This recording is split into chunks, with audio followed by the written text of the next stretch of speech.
Jaico jewels Pothanikkad, Thodupuzha, Kothamangalam. Jayco gold manufacturers and wholesale ഡീലേഴ്സിന്റെ സഹോദര സ്ഥാപനം. കോട്ടപ്പടി നോർത്ത് GLP സ്കൂളിൽ വായന മാസാചരണത്തിന് സമാപനം കുറിച്ചു. കോതമംഗലം MLA ഷിബു തെക്കുംപുറം സമ്മേളനം ഉദ്ഘാടനം ചെയ്തു. Kottappadi north government LP school വായനാ മാസാചരണ സമാപനം സംഘടിപ്പിച്ചു. വായനയാണ് വിജ്ഞാനം, വിജ്ഞാനമാണ് വിമോചനം എന്ന സന്ദേശമുയർത്തി സംഘടിപ്പിച്ച സമ്മേളനം കോതമംഗലം MLA ഷിബു തെക്കുംപുറം ഉദ്ഘാടനം ചെയ്തു.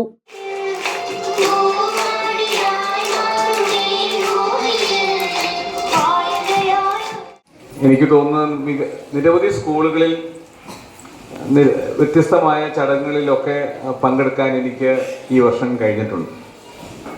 പക്ഷേ ഇത്രയും വൈബുള്ള, ഇത്രയും ആവേശമുള്ള ഒരു സ്കൂളിനെ നമുക്ക് കാണാൻ കഴിഞ്ഞത് കോട്ടപ്പടിയിൽ വരുമ്പോൾ മാത്രമാണ്.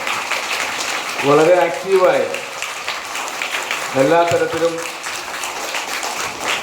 ഈ മത്സരങ്ങളുടെ ലോകത്ത് എനിക്ക് മുന്നേറണമെന്നുള്ള വലിയ നിശ്ചയദാർഢ്യത്തോടുകൂടി പ്രവർത്തിക്കുന്ന അധ്യാപകരെയും കുട്ടികളെയുമാണ് ഈ സ്കൂളിൽ കാണുവാനായിട്ട് കഴിഞ്ഞത്.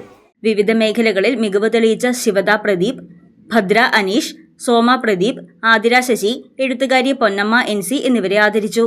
വായനാ പൂർണിമ സ്കൂളിന്റെ അക്ഷരസഖ്യത്തിലേക്ക് സംഭാവന ചെയ്ത പുസ്തകങ്ങൾ MLAയും പഞ്ചായത്ത് പ്രസിഡന്റും ചേർന്ന് വിദ്യാർത്ഥികൾക്ക് കൈമാറി.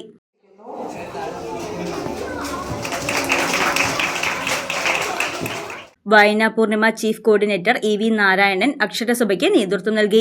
പഞ്ചായത്ത് പ്രസിഡന്റ് ഉമേഷ് ശിവകുമാർ അധ്യക്ഷത വഹിച്ച സമ്മേളനത്തിൽ പ്രധാനാധ്യാപിക Nithya R Nair, PTA president Aswathy Anil, senior അധ്യാപിക Ramya CK, Vayana Poornima treasurer general convener MM Shajahan, convener PA Najeeb, serial താരം ബിജോയ് വർഗീസ്, പഞ്ചായത്ത് വിദ്യാഭ്യാസ സ്ഥിരം സമിതി ചെയർപേഴ്സൺ പ്രിയ സാബു, പഞ്ചായത്ത് അംഗം വിഷ്ണു K രാജു തുടങ്ങിയവർ പങ്കെടുത്തു.